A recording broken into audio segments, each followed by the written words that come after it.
Anybody know of anybody else who's coming who isn't here yet? No? Okay, Peter's tied up with the selectmen's meeting, so, all right, it's 7:03. This is the second November meeting, the 28th Conservation Commission of Wakefield. We'll start our meeting. We have Steve Brown, alternate, Ralph Fogg, member, Nate Fogg, member, myself, chairman, and our secretary, Deb. No guests tonight. We'll go right straight through the agenda. Old business. Do we have anything left over? Any applications? No. Anything like that? No. Okay. Review and acceptance of previous meetings. Yes, minutes maybe? Minutes? Meeting minutes? Meeting minutes? I'm just finishing my review. Okay. Did anyone get the other map and lot numbers for the Duchamp's property? That I must blank. It is, I probably have this right here. It's... You gave me map 108, lot 17, and... Lot 3 in the law. The house is lot 3. No, it's not the house. It's that little tiny property and... Oh, the other little one? Yeah. Landlocked one, right? Yeah. That's way back by the Way time. back home. Yeah. I had it written on a note when I was there with the selectmen. They don't have map and lot. It's actually a different map, Ralph. I don't know. It did have numbers on one of these. Well, I'm reading the draft here and it isn't listed. Did anybody have a map number to begin with? 109.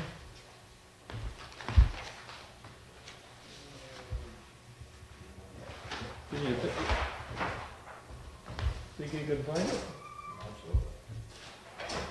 I'm gonna look at 108.17 and just see what's, because it's contiguous with that.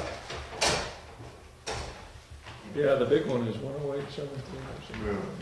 big one's 17. The house is 3.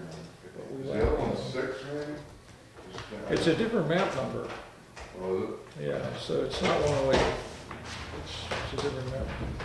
Ralph will get it in a minute. I have been away for some time, away from emails.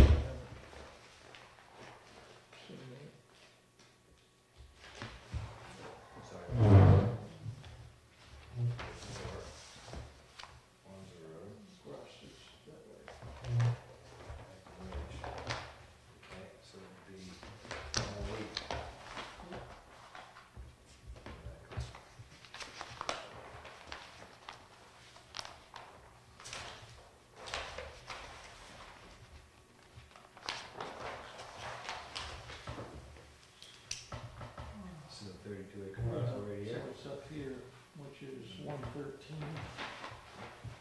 Over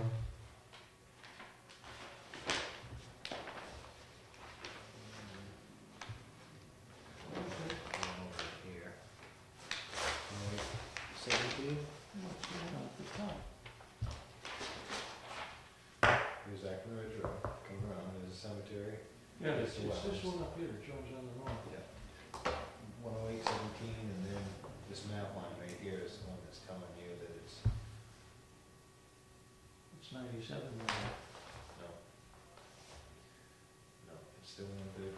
But that's this part. It says 4. That's this one, that's just the railroad track.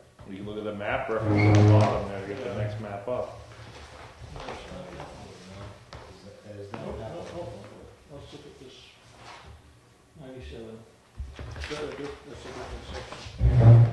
It's another 97 is one. Are you sure? 97 sounds familiar. Who cares?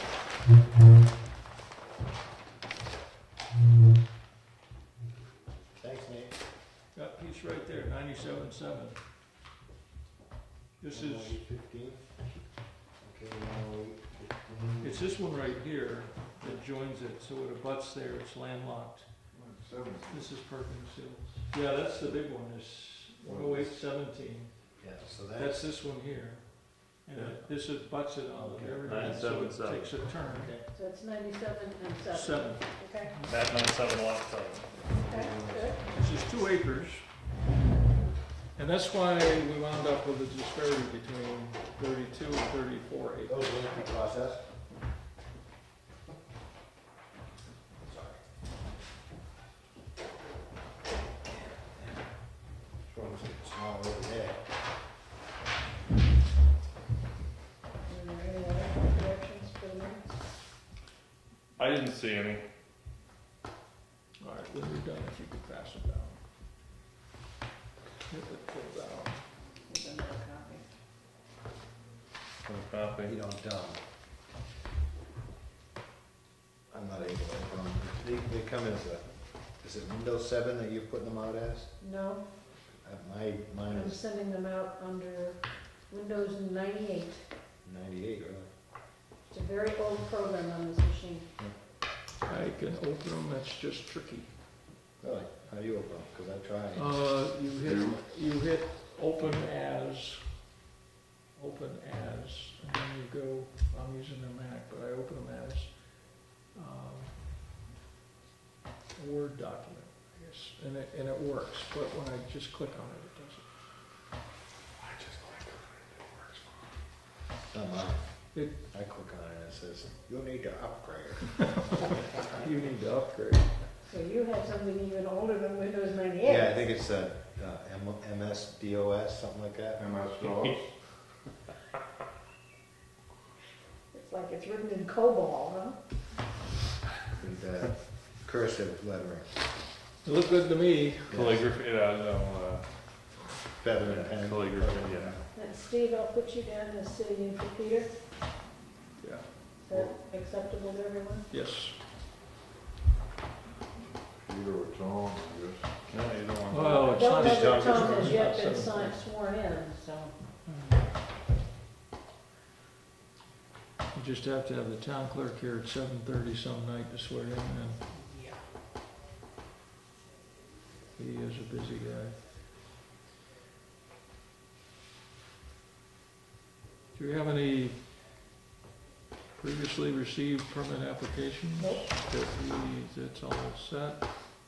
I'll make a motion to approve the minutes as written, as amended for the 14th of November. Second that, somebody? I'll second that.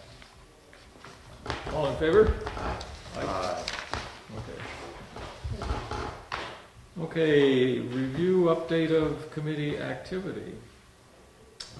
Committee activity, let's try this for that blank. I met with Mike Garapi the week before Thanksgiving and gave him an outline of a natural resource chapter for a master plan. I have a conflict tomorrow, but he's going to be back in town. I may meet with him tomorrow. If I don't, it'll be soon. And I'll get you guys a copy of that outline.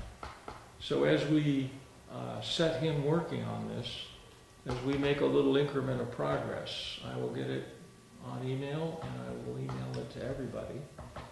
But what we're looking for is to do a natural resource chapter, which is going to be with a lot of help from him.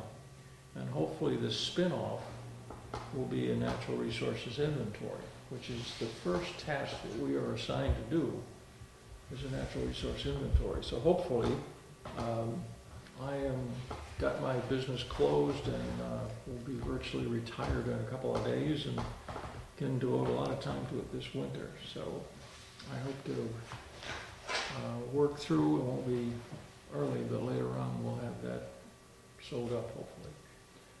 So anyway, whenever we generate something, I'll email it off to everybody and you can look at it and input back your recommendations.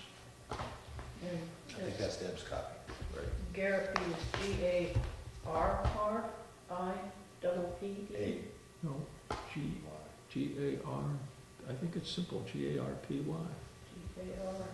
P-Y, no doubles, no I's, G-A-R-I, no I. Garapi, or is it Garapi or Garapi?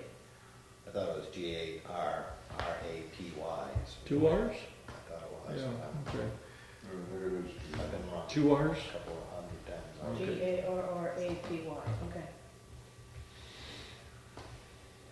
Spelling is not my forte. Anyway, well, we originally in the budget committee process last year had put a little extra money in there for the planning consultant to work on other projects. He's doing a little bit of work for Heritage, but I think they're getting someone that's a Heritage specialist They should. to work on that. But he's like organizing the whole thing.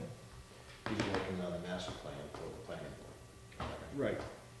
But he's working with other committees to do other chapters, mainly us. But they're making pretty good progress compared to previous years. Terrific progress. So, all right, Union Meadows purchase, stay tuned.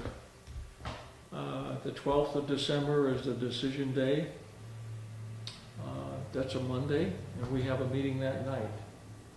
Now, assuming that there's no blizzards and they do make a decision that day, I will try to get on the phone before our meeting. What are they making a decision about?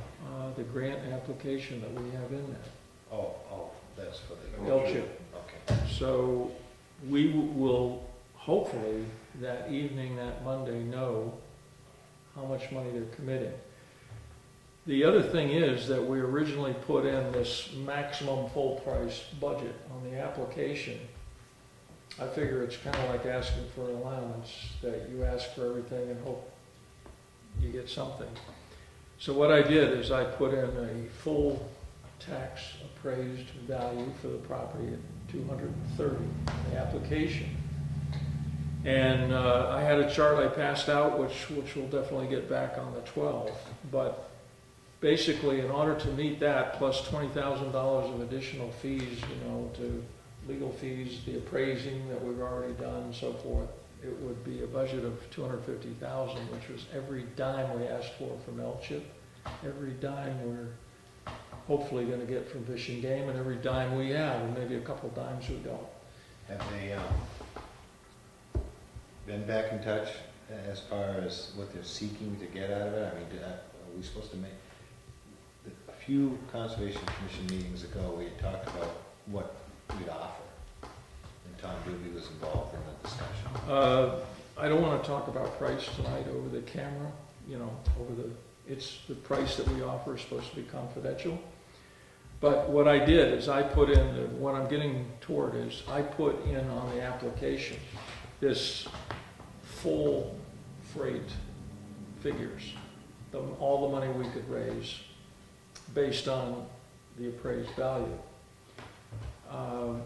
What I'm concerned about is if we eventually offer less than that, how does that affect the $50,000? Now, L-chip, by their own rules, will finance 50% of the project. So theoretically, by only asking for 50, we're talking a project that would be a minimum of $100,000. If you went below that, they would have to reduce the 50. Now, they may cut it in half, they may cut us out entirely because they've got $3 of applications for every dollar they have to give out. So the chances of us getting the full 50 is thin. That's what they demonstrated at the sidewalk, that Yeah. they're gonna cut. Well, they let us in that they're gonna do partial funding. Some projects may be cut out, some may be partially funded, some may get full funding. Right, but her suggestion was it would be something less than 50. Right. So what I'm wondering is that if we are making less than this figure that I put down in the application, would they consider their contribution should shrink? In other words, when I filled out the application, it was a $250,000 project, and I was only asking for 50, which theoretically I could ask for 125. Well, let's say you reduce the project down to 200, or let's say you don't get the 50 and you're only getting 25. Well, now you don't have 250 to spend, you've got less. If you offer less, proportionally, they're willing to keep, if they are going to give us a certain amount for a $250,000